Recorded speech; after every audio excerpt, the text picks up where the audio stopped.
ఎటువంటి ప్రయోగాలు, గాలి ధూళి, ఏ దుష్టశక్తి ఇంట్లోకి ప్రవేశించకుండా ఉండటానికి, ఇంట్లో సమస్తమైనటువంటి శుభాలు కూడా కలగడానికి, అంటే నెగటివ్ ఎనర్జీ ప్రవేశించకుండా ఉండటానికి, మంచి పాజిటివ్ వైబ్రేషన్స్ అనేటువంటివి ఇంట్లో ఉండటానికి, పిల్లలకు క్షేమం కలగడానికి ఏ మొక్కను నాటాలంటే ఇన్నింటికి కలిగి ఉపకరించేటువంటి మొక్క తిన్న తర్వాత ఇంతేనా అనుకుంటారు. దాని ప్రభావం తెలియట్లేదు మీకు, అంతే. అదే తులసి మొక్క.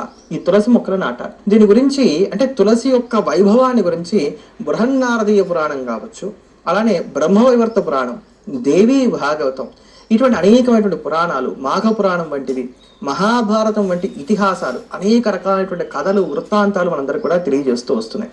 ఈ తులసి ఇంట్లో ఉన్నంత మాత్రం చేత సమస్తమైనటువంటి శుభాలు కలుగుతాయి, కళ్యాణాలు కలుగుతాయి అంటలో మనకి సందేహం లేదు. రుక్మిణీదేవే సాక్షాత్తు నిత్యం తులసిని పూజించింది అంటే మనం అందరం ఎంత. కనుక స్త్రీలు పురుషులు అందరూ కూడా నిత్యం కనుక తులసిని పూజించడం అనేది ఒక అలవాటుగా పెట్టుకున్నట్లయితే ఖచ్చితమైనటువంటి మార్పు వస్తుంది. అసలు ఈ తులసి ఆవిర్భావానికి సంబంధించిన అనేకమైనటువంటి కథలు ఉన్నాయి. వాటిలో మనకి మాఘ పురాణంలో ఏం చెప్తారంటే గనక, సాక్షాత్తు శ్రీమన్నారాయణుడు మోహినిగా అవతరించి అమృతాన్ని దేవతలకి పంచుతూ దైత్యులకి దాన్ని తగ్గనివ్వకుండా జాగ్రత్త పడుతున్నటువంటి సందర్భంలో 2 అమృత బిందువులు నేల మీద పడ్డాయట. వాటి నుంచి 2 మొక్కలు ఆవిర్భవించాయని అన్నారు. ఆ మొక్కలు ఏమిటంటే, ఒకటి తులసి, రెండవది పారిజాతం అని చెప్పని మాఘపురాణం మనకి చెప్తాం. అలానే బృహన్నారదీయ పురాణంలో మరొక కథ చెప్పారు.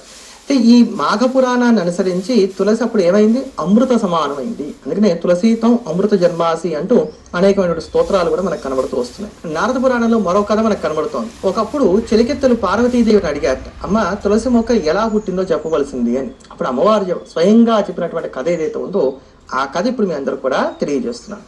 ఏంటంటే, ఒకప్పుడు ధర్మదేవుడు అనేటువంటి ఒక మహాత్ముడు ఉండేవాడు, బ్రాహ్మడు. ఇతను కూడా కైలాసంలో నివసిస్తూ ఉండేవాడు. ఆయన ఎప్పుడు కూడా హరినామస్మరణ చేస్తూ ఉండేవాడు. ఈయన భార్య పేరే బృంద. ఆ బృంద కూడా ఎప్పుడు కూడా హరినామస్మరణ చేస్తూ ధర్మాన్ని నమ్ముకొని జీవిస్తూ ఉండేది. ఒకప్పుడు ఈయన హరినామస్మరణ చేసుకుంటూ శరీరాన్ని మైమరిచిపోయి ఒక నదీ తీరంలో ఉండిపోయాడు. మధ్యాహ్నం వేళ అయింది. అతిథులందరూ ఇంటికి వచ్చి ఉన్నారు. అందుకని చెప్పిన వాళ్ళందరూ కూడా ఆహారం పెట్టి, భర్త రాలేదు, భర్తకు పెట్టకుండా తాను తినకూడదు కనుక కేవలం నీళ్లు తాగి ఉందిట ఈ బృంద. అదే సమయానికి, అంటే కాలాతీతం అయిపోయిన తర్వాత ఎప్పటికో వచ్చాడు ఈ ధర్మదేవుడు. వచ్చి భార్య నీళ్లు తాగిందని చెప్పని తెలుసుకున్నాడు. నేను రాకుండానే నువ్వు తింటావా? ఆయన కోపం వచ్చింది. కోపం వచ్చి శపించాట, నువ్వు బ్రహ్మరాక్షసువిగా అని. రాక్షసు అయిపోయింది. భూలోకంలోకి వెళ్ళింది.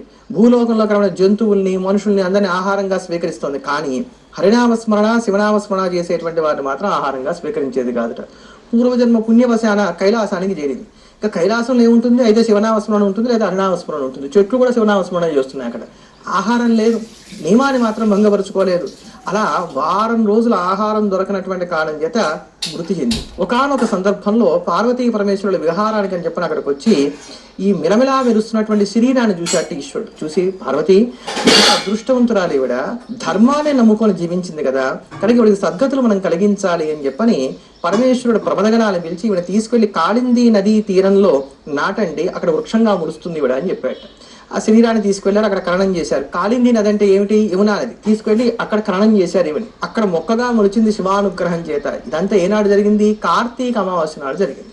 మిలమిలా మలుస్తూ దివ్య కాంతులతో అద్భుతమైనటువంటి మంత్రస్వరూపంలో ఉన్నటువంటి ఆ మొక్కను చూడడానికి హరిహరులు ఇద్దరు కూడా అక్కడికి విచ్చేశారట. విచ్చేసినప్పుడు ఆ తులసి వాళ్ళిద్దరిని కూడా స్తోత్రం చేసింది.